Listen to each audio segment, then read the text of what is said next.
மரத்தின் உச்சியில ஒரு பறவை கூடு, ஏதோ ஒரு பறவை கூடு கட்டியிருந்தது. அது என்ன பறவைன்னா ராஜாளி. ஒரு குரங்கு அந்த மரத்து கிளையில தாவி தாவி குதிச்சுக்கிட்டு இருந்தது. அப்போ இந்த கூட்டுல இருந்த முட்டை அது கண்ணுல போட்டுட்டுது. அதுக்கப்புறம் அது சும்மா இருக்குமா, விளையாட்டா ஒரு முட்டையை எடுத்தது, மரத்தை விட்டு கீழே இறங்குச்சு. கீழே ஒரு குப்பை மேட்டுல ஒரு கோழி சில முட்டைகளை அது பாட்டுக்கு இட்டு வச்சிருந்தது. குரங்கு தன் கையில இருந்த ராஜாளி பறவையோட முட்டைய அந்த கோழி முட்டைகளோட சேர்த்து போட்டுட்டு போயிட்டுது. கோழி வந்தது, பார்த்தது, அதுக்கு ஒன்றும் வித்தியாசம் புரியல. தன்னுடைய முட்டைகளோட சேர்த்து அந்த ராஜாளி முட்டையையும் சேர்த்து அடைகாத்துது. கொஞ்ச நாள்ல குஞ்சுகள்லாம் பொரிச்சுது, எல்லாம் முட்டை விட்டு வெளியில வந்தது. ராஜாளி பறவையோட குஞ்சு அந்த கோழி குஞ்சுகளோடவே சேர்ந்து வளர்ந்தது. மற்ற கோழி குஞ்சுகள் போலவே இதுவும் குப்பையை கிளறிச்சு புழு பூச்சிகளை சாப்பிட்டது. காக்கைகள் தாக்கிறதுக்கு வந்ததுன்னா மற்ற கோழி குஞ்சுகள் மாதிரியே இதுவும் பயந்து போய் தாய் கோழியின் சிறகுகளுக்கு உள்ள வந்து ஒளிஞ்சுக்கும். இப்படியே கொஞ்ச காலம் போச்சு. குஞ்சுகள்லாம் வளர்ந்து பெருசாயிட்டுது. சிலது சேவல்கள் ஆச்சு, சிலது கோழிகள் ஆச்சு. அந்த ஒண்ணு மட்டும் ராஜாளி ஆச்சு. ஆனா ஒரு விஷயம், தான் ஒரு ராஜாளிங்கிறது அந்த பறவைக்கு தெரியாது. தன்னையும் ஒரு கோழின்னே அது நினைச்சுக்கிட்டு இருக்கு. அப்படி நினைச்சுக்கிட்டு குப்பை மேட்டை கிளறிக்கிட்டு இருக்கு. ஒரு நாள் சாயந்தர நேரம் இந்த ராஜாளி பறவை கீழே அது பாட்டுக்கு வழக்கம் போல குப்பையை கிளறிக்கிட்டு இருக்குது. அப்போ அண்ணாந்து பாக்குது. வானத்துல உயரத்துல கூட்டமா ராஜாளி பறவைகள் உல்லாசமா வட்டம் அடிச்சு பறந்துகிட்டு இருக்கு. அதே இது பாக்குது. இதுக்கு மனசுக்குள்ள ஏக்கமா போச்சான். அப்போ இதுக்கு ஆண்டவன் பேர்ல கோபம் வந்துதான். ஆண்டவனுக்கு என் பேர்ல ஏன் இந்த ஓர வஞ்சனை? என்னையும் ஒரு ராஜாளியா படைச்சிருந்தா நானும் கூட இந்நேரம் ஆகாயத்துல உல்லாசமா பறந்துகிட்டு இருப்பேனே அப்படின்னு நினைச்சு வருத்தப்பட்டுதான். இது வேடிக்கையா இருக்குல்ல. ஒரு வகையில பார்த்தா நாம கூட இந்த ராஜாளி பறவை மாதிரி தான் வாழ்ந்துகிட்டு இருக்கோம் அப்படிங்கிறார் ஒரு உளவியல் நிபுணர். நம்மால எவ்வளவு வேலை செய்ய முடியும் அப்படின்னு நாம நினைச்சுக்கிட்டு இருக்கிறோமோ அதை விட பல மடங்கு நம்மால வேலை செய்ய முடியுமா, பல மடங்கு வேகமாவும் வேலை செய்ய முடியும் அப்படிங்கிறார் அவர். நம்முடைய முழுமையான பலம் என்னங்கிறது நமக்கே தெரியறது இல்லை. அதுதான் கஷ்டம். நம்முடைய பலம் தெரியாததுனாலதான் நாம எதுக்கு எடுத்தாலும் பயந்துகிட்டு இருக்கிறோம். ஒரு ஆள் இருந்தான். அவனுக்கு எப்படின்னா கோழியை கண்டா பயப்படுவான். ஏன் கோழியை கண்டா பயம்னா, அவனுக்கு மனசுக்குள்ள தான் ஒரு புழுன்னு நினைப்பு.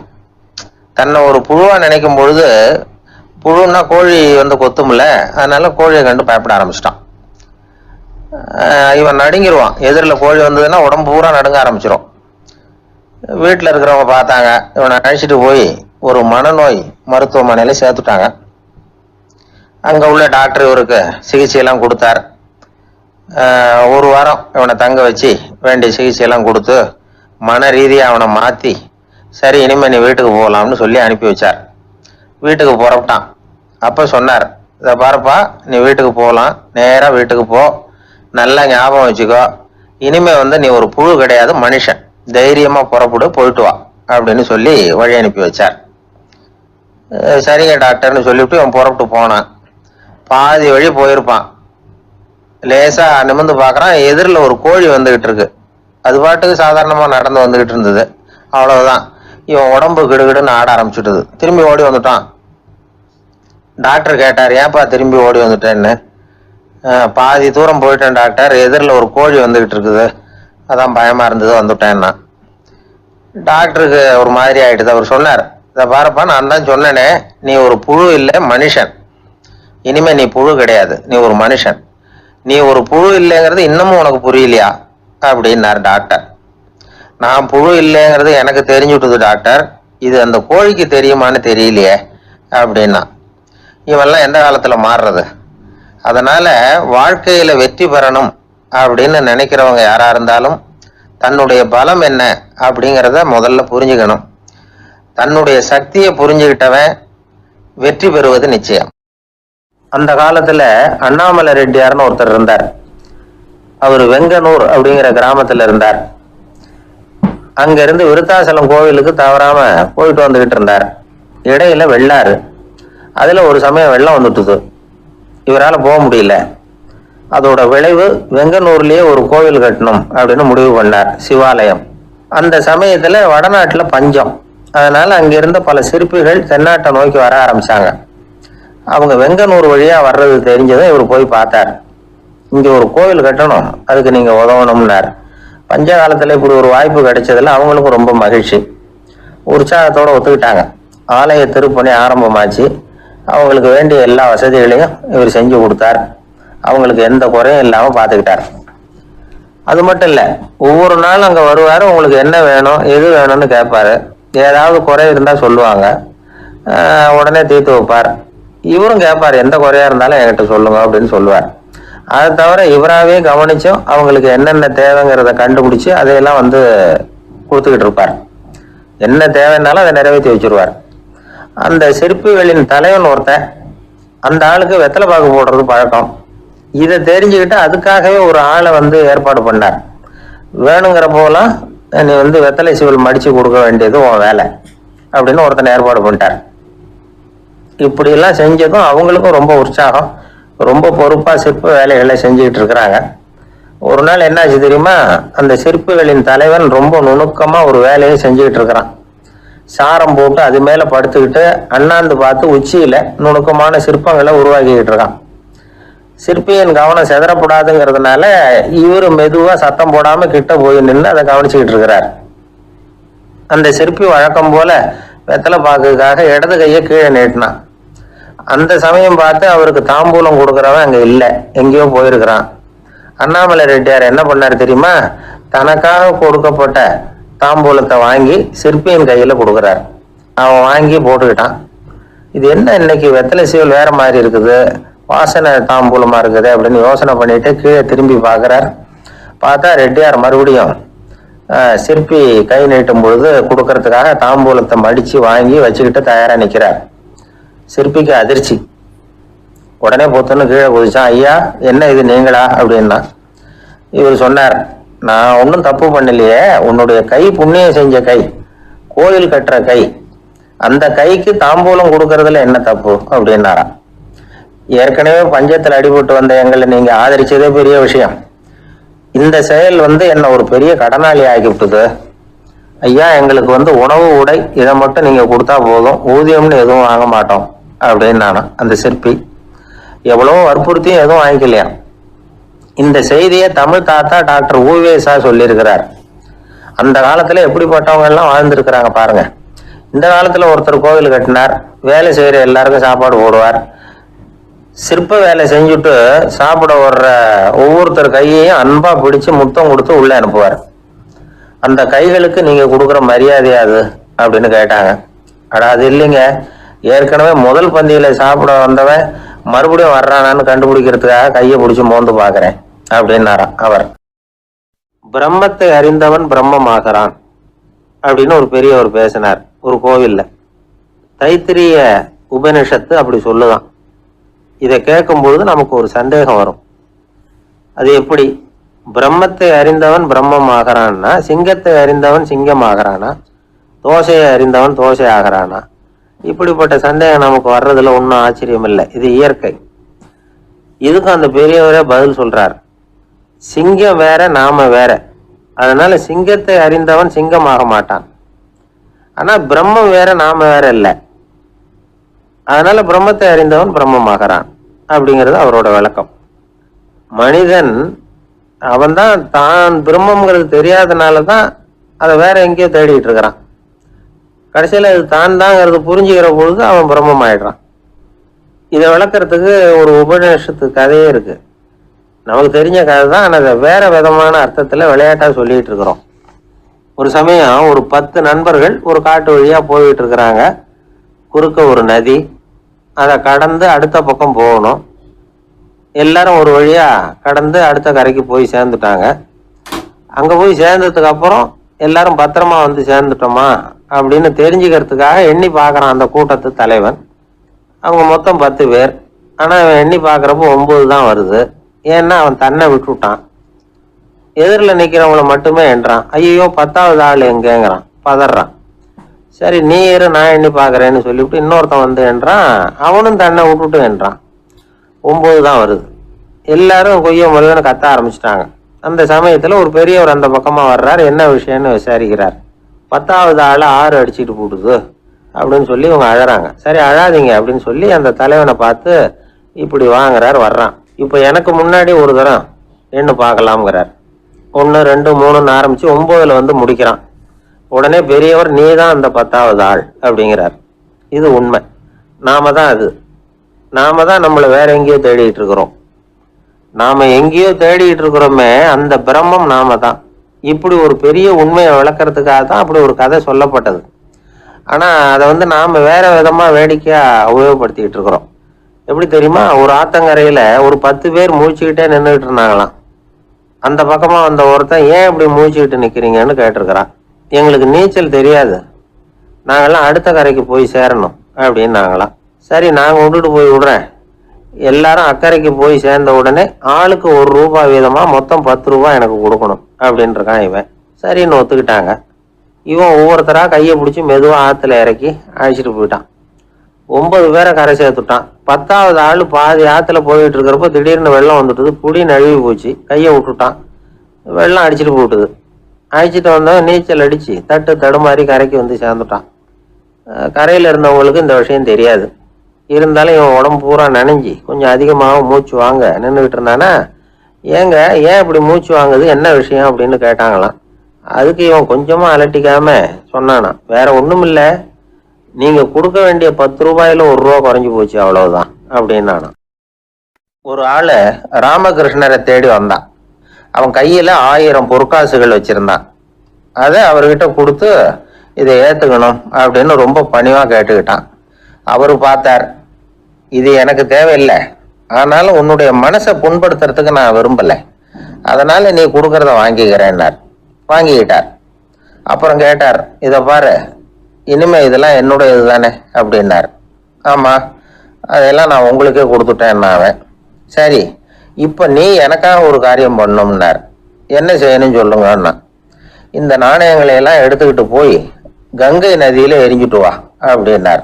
இவனுக்கு அதிர்ச்சியா போச்சு. என்ன பண்றது, இனிமே அது முடியாதுன்னு சொல்ல முடியாது. ஏன்னா அந்த நாணயங்களை எல்லாம் அவருக்கே கொடுத்துட்டான். இனிமே அதெல்லாம் இவனுடையது இல்லை. பேசாம அவ்வளவே அள்ளிக்கிட்டு ஆத்தங்கரைக்கு போனான். போனவன் ரொம்ப நேரம் திரும்பியே வரல. ராமகிருஷ்ணருக்கு சந்தேகம், என்ன ஆச்சு அந்த மனுஷனுக்கு, காசுகளோட அந்த கங்கையில குதிச்சுட்டானா, போகும்போதே ஒரு மாதிரியா தான் போனான், போய் என்னன்னு பார்த்துட்டு வாங்க அப்படின்னார். அங்க இருந்த ஒருத்தர் ஓடி போய் பார்த்தார். அவர் போய் பார்க்கும்போது அவன் அங்கே இருந்தான். அதுக்கப்புறம் அவர் திரும்பி வந்தார். வந்து விவரத்தை சொன்னார். அதாவது அவன் கங்கை கரையில உட்காந்துக்கிட்டு ஒவ்வொரு நாணயமா 1 2ன்னு எண்ணி எண்ணி வீசிக்கிட்டு இருக்கிறான். அவனை சுத்தி ஒரு கும்பல் நின்றுகிட்டு அவனை தடுத்துக்கிட்டு இருக்குது அப்படின்னு விவரத்தை சொன்னார் போயிட்டு வந்தவர். இதை கேட்டதும் ராமகிருஷ்ணரே புறப்பட்டு அங்க போனாராம். என்ன இப்படி பண்ணிட்டு இருக்கிற, நான் வந்து உன்னை அந்த நாணயங்களை கங்கையில வீசி எறிய சொன்னேன், நீ ஏன் அதை எண்ணிக்கிட்டு இருக்கிற அப்படின்னார். பழக்கம்தான் காரணம், நான் ஒவ்வொரு நாளும் ஒவ்வொன்றா சேமிச்சு வச்சேன். இன்னைக்கு என்கிட்ட நிறைய இருக்குது, உங்களுக்கு ஒரு 1000 நாணயங்களை கொடுக்கணுங்கிறது என்னோட ஆசை அப்படின்னா. இப்ப ராமகிருஷ்ணர் சொன்னார், ஒரே நேரத்துல எல்லாத்தையும் சம்பாதிச்சிருந்தா நீ வந்து எண்றது பொருத்தமா இருக்கும். எல்லாத்தையும் இழக்கும் போது ஒவ்வொன்றா எண்ணிக்கிட்டு இழக்கிறதுங்கிறது சரியான செயல் இல்லை. அதனால ஒரே தடவையா எல்லாத்தையும் தூக்கி எறிஞ்சிடும் அப்படின்னார். இது இழப்பது அப்படிங்கிற ஒரு உயர்ந்த நிலை. இதை நாம யதார்த்த வாழ்க்கையில சம்பந்தப்படுத்தி பார்த்து குழப்பிக்கிட்டு இருக்கக்கூடாது. இழக்கிறேன்னு சொல்லிட்டு இருக்கிற காசையெல்லாம் ஆத்துலையும் குளத்துலையும் கொண்டு போய் எரிஞ்சுட்டு வாங்க அப்படின்னு உபதேசம் பண்றதாக யாரும் நினைச்சிடக்கூடாது. இதுல நாம புரிஞ்சுக்க வேண்டியது என்னன்னா, எதையாவது ஒன்ன இன்னொருத்தருக்கு கொடுக்கணும் அப்படின்னு விருப்பப்பட்டா அதை மனப்பூர்வமா கொடுத்துடணும். கொடுத்துட்டு அதையே நினைச்சிட்டு இருக்க கூடாது. ஏங்க எங்க போயிட்டு வரீங்க அப்படின்னு கேட்டேன். எனக்கு வேண்டப்பட்ட ஒருத்தரை பார்த்து. ஆஸ்பத்திரிக்குன்னார். எந்த ஆஸ்பத்திரிக்குன்னு? மாட்டு ஆஸ்பத்திரிக்குன்னார். என்ன விஷயம்னு? மாமனாருக்கு உடம்பு சரியில்லை, அதுதான் மாட்டு ஆஸ்பத்திரிக்கு போயிட்டு வரேன்னார். அட பாவி, அதுக்கு அந்த ஆஸ்பத்திரிக்கா போவாங்க அப்படின்னு ஆச்சரியமா. அட அது இல்லப்பா, முதல்ல எங்க குடும்ப டாக்டர் தான் தேடிக்கிட்டு போனேன். அவரு அந்த நேரத்துல அவரு வளர்க்குற நாய்க்குட்டிக்கு உடம்பு சரியில்லைன்னு சொல்லி அதை தூக்கிட்டு மாட்டு ஆஸ்பத்திரிக்கு போயிட்டாராம் சொன்னாங்க. அதனால அங்க போய் அவரை சந்திச்சு விஷயத்த சொல்லிவிட்டு வர்றேன்னார். அப்புறம் தான் எனக்கு கொஞ்சம் நிம்மதியா இருந்தது. பொதுவா நமக்கு தெரிஞ்ச வரையில டாக்டர்கள் 2 வகை. நமக்கு வைத்தியம் பண்ற டாக்டர்கள் ஒரு வகை, நம்ம கிட்ட இருக்கிற ஆடு மாடு கோழிக்கு வைத்தியம் பண்ற டாக்டர்கள் ஒரு வகை. இப்பதான் எனக்கு தெரியும் இன்னொரு வகையான டாக்டர்களும் உண்டுங்கிறது. அது யாருன்னா பூச்சிகளுக்கு வைத்தியம் பண்ற டாக்டர்கள், அதாவது பூச்சி டாக்டர்கள். வெளிநாடுகளில் அப்படிலாம் கூட சில பேர் இருக்கிறாங்க. பிரிட்டன்ல யார்க்ஷயர் வட்டாரத்துல ராதர்ஹாம் அப்படின்னு ஒரு ஊர்.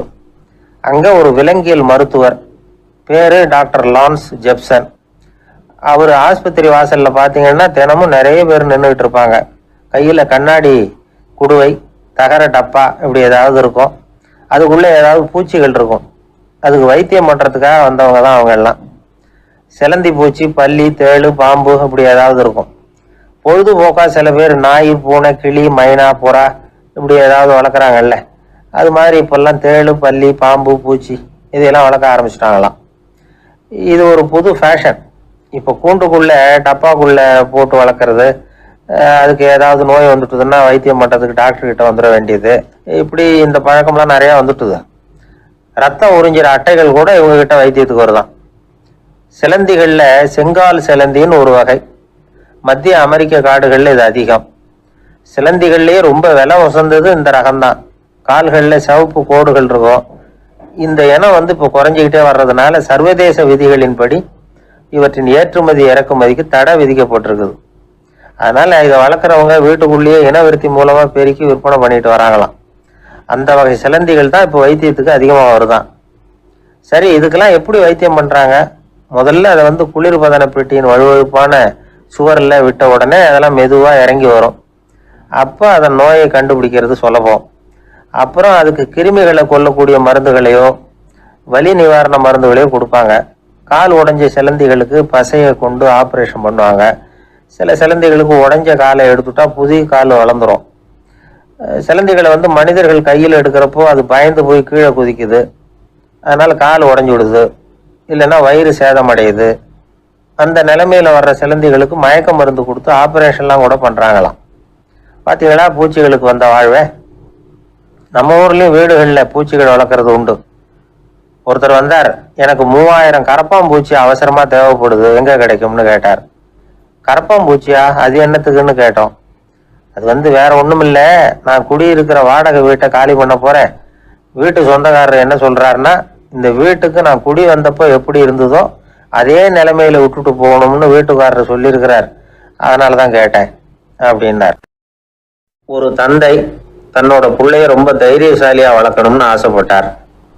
அதுக்காக அவனை கூப்பிட்டு உட்கார வச்சு இப்படி உபதேசம் பண்ணார். இதை பாருப்பா, நான் உன்னாட்டம் இருக்கிறப்போலாம் எதுக்கும் பயப்பட மாட்டேன், ரொம்ப துணிச்சலா இருப்பேன். ஒரு நாள் ஒரு அப்பாவி எலிய ஒரு பூனை துரத்திட்டு ஓடிச்சு. நான் உடனே என்ன செஞ்சேன் தெரியுமா?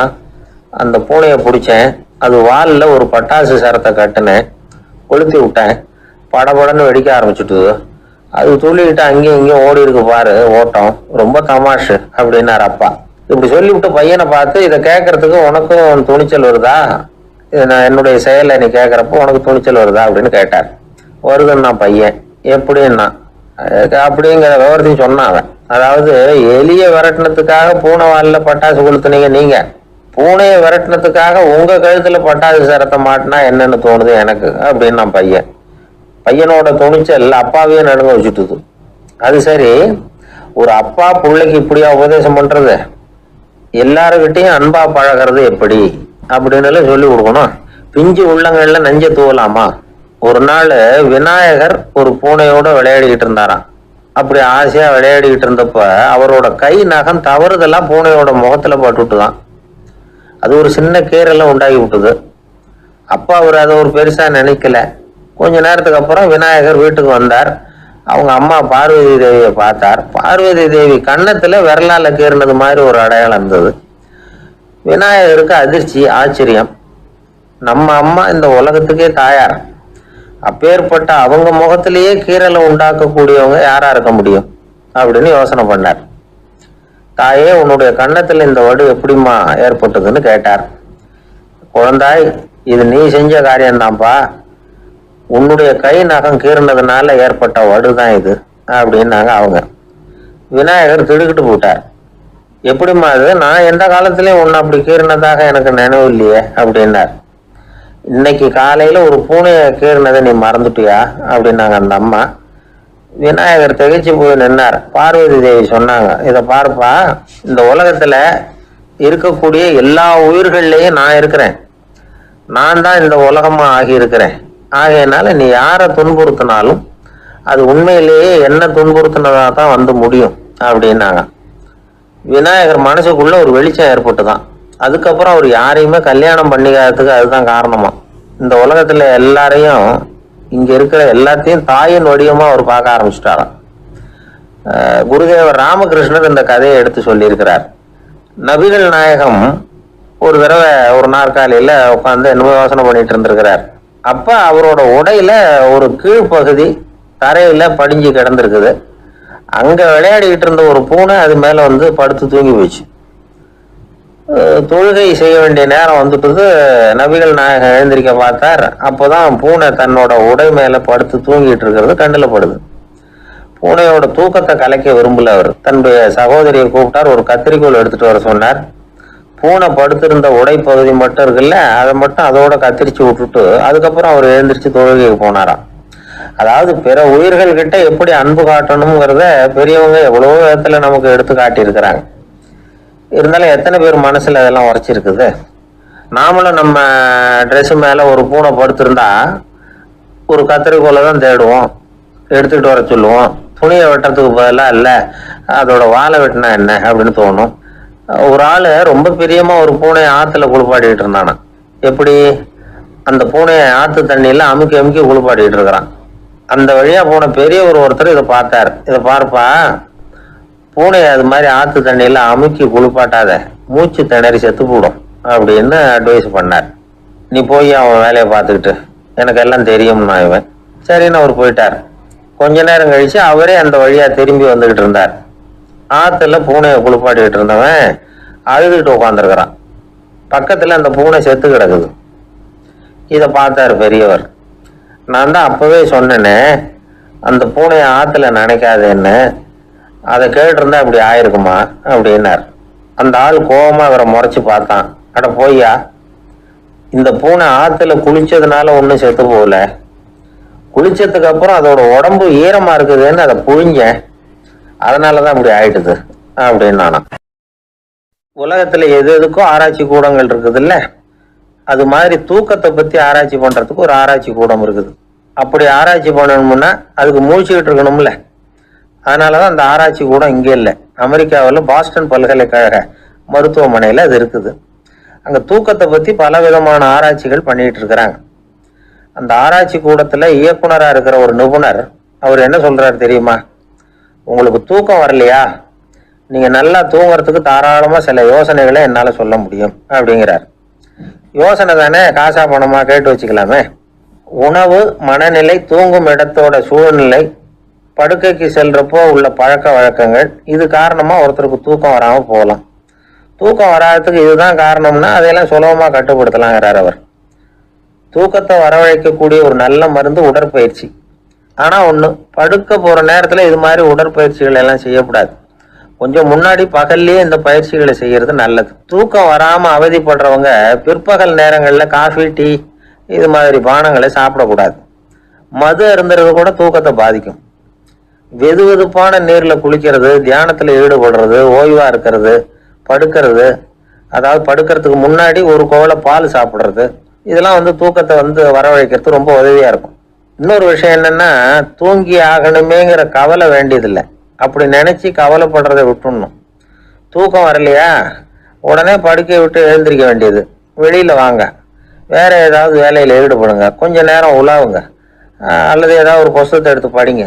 களைப்பு ஏற்பட்டா மறுபடியும் படுக்கைக்கு போங்க, தூக்கம் தானே வந்துடும். ஒரு விஷயத்த மட்டும் நல்லா ஞாபகத்துல வச்சுக்கணும். படுக்கைக்கு போறப்போ உங்க மற்ற எல்லா பிரச்சனைகளையும் மறந்துடணும். அது எப்படி சார் முடியும், அந்த நேரம் தானே எல்லா பிரச்சனையும் வரிசையா ஞாபகத்துக்கு வருது அப்படின்னு நாம நினைக்கலாம். ஆனா பழக்கத்துல அதை நாம மாத்திக்க முடியும்.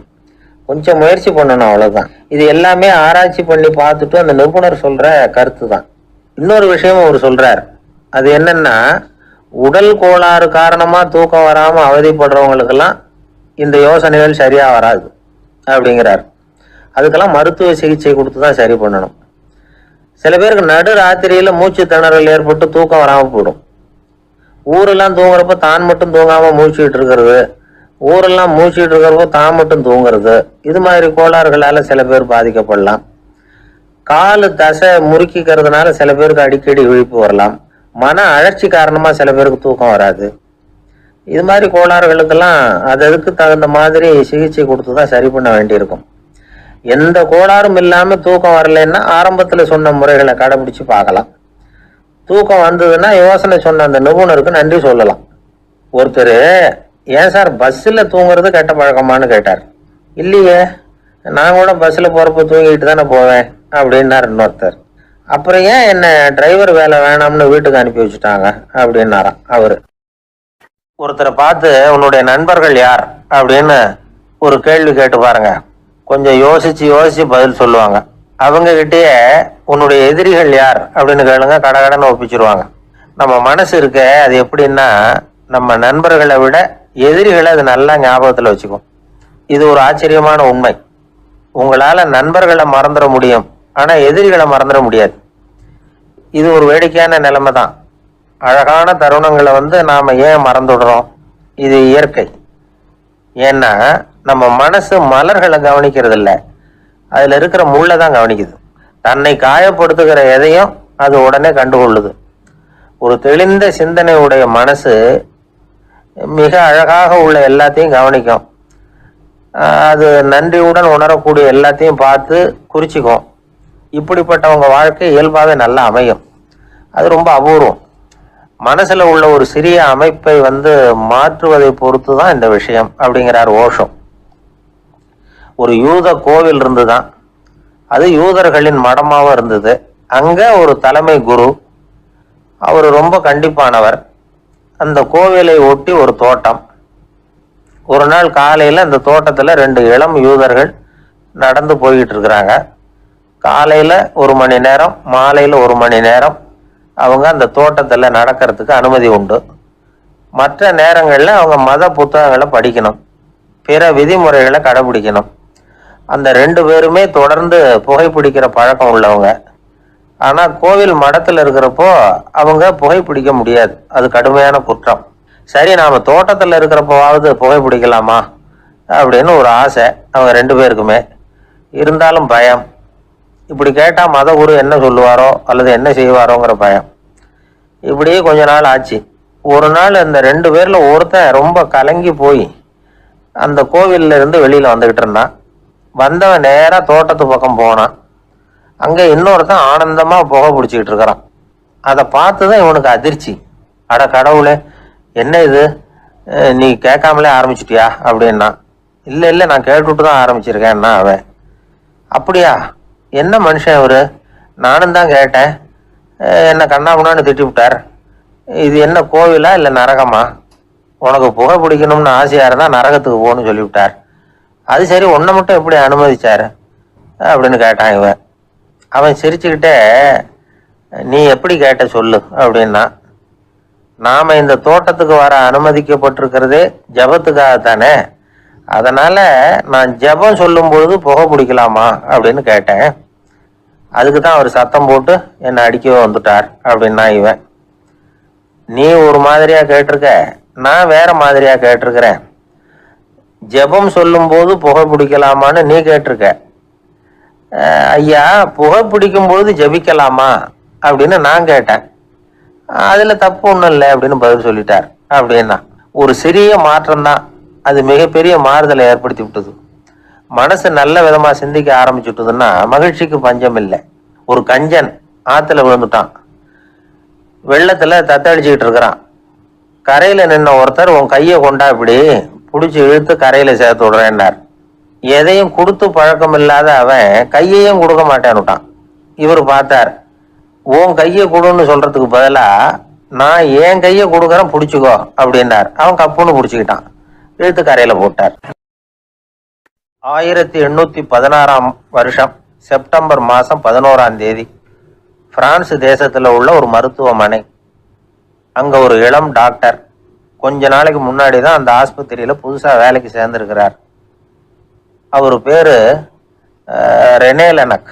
அவரு அன்னைக்கு காலையில அந்த மருத்துவமனையில அப்படியே ரவுண்ட்ஸ் வந்துகிட்டு இருக்கிறார். வார்டுல ஒரு படுக்கையில ஒரு இளம் பெண் படுத்திருக்கிறா.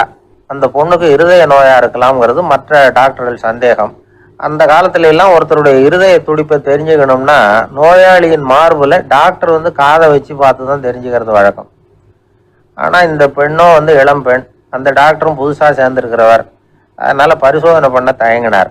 கொஞ்ச நேரம் யோசனை பண்ணார். திடீர்னு ஒரு ஞாபகம் வந்தது அவருக்கு. அதாவது அன்னைக்கு விடியற் காலையில தோட்டத்துல அப்படியே வாக்கிங் போயிட்டு இருந்தப்போ சின்ன பசங்கள்லாம் ஒரு மரக்கட்டையை வச்சு விளையாடிட்டு இருந்தாங்களாம். அதை இவர் பார்த்துருக்கிறார். அது என்ன விளையாட்டுனா, ஒரு நீளமான மரப்பலகை, அதுல ஒரு முனையில ஒரு பையன் தன்னுடைய காதை வச்சுக்கிட்டு இருக்கிறான், மறுமுனையில இன்னொரு பையன் அந்த மரப்பலகையை ஒரு ஆணியால கீறிக்கிட்டு இருக்கிறான். ஒரு முனையில ஆணியால கீறும் பொழுது மறுமுனையில காதை வச்சிருக்கிற பையனுக்கு அந்த சத்தம் துல்லியமா கேட்குது. அந்த டாக்டருக்கு காலையில பார்த்த இந்த விளையாட்டு ஞாபகத்துக்கு வந்துட்டுது. உடனே என்ன பண்ணாரு தெரியுமா? ஒரு நீளமான காகிதத்தை எடுத்தார். அதை அப்படியே உருளை மாதிரி உருட்டினார். ஒரு முனையை அந்த நோயாளியின் மார்புல இடது பக்கம் வச்சார், இன்னொரு முனையில தன்னுடைய காதை வச்சார். என்ன ஆச்சரியம்! நோயாளியின் மார்புல நேரடியா காதை வச்சு கேட்கறத விட துல்லியமா கேட்டுது இதய துடிப்பு. இதய துடிப்பு மட்டும் இல்ல, மூச்சு இழுத்து விடுறது, திரவ பொருள்களின் அசைவு, எல்லா சத்தமும் தெளிவா கேட்குது. கிரேக்க மொழியில ஸ்டெத்தாஸ் அப்படின்னா மார்பு, ஸ்கோப்பின் அப்படின்னா பார்ப்பதுன்னு அர்த்தம். அதனால டாக்டர் ரெனே லெனக் தான் கண்டுபிடிச்ச கருவிக்கு ஸ்டெத்தஸ்கோப் அப்படின்னு பேர் வச்சார். அவரே வந்து முதல் மாடலையும் செஞ்சார். அளவு ரொம்ப பெருசா இருந்தது, சுலபமா எடுத்துட்டு போகிறது கஷ்டம், அது அவ்வளவு கஷ்டமா இருந்தது அது. அதனால அவரே அதை அப்புறம் 2 பிரிவா தயார் பண்ணார். இது 2 துண்டையும் டாக்டர் தன்னோட கோட்டு பாக்கெட்ல வச்சுக்கலாம், தேவைப்படுறப்ப எடுத்து ஒன்னா சேர்த்துக்கலாம். இப்படிதான் அவர் ஆரம்பத்துல பண்ணார்.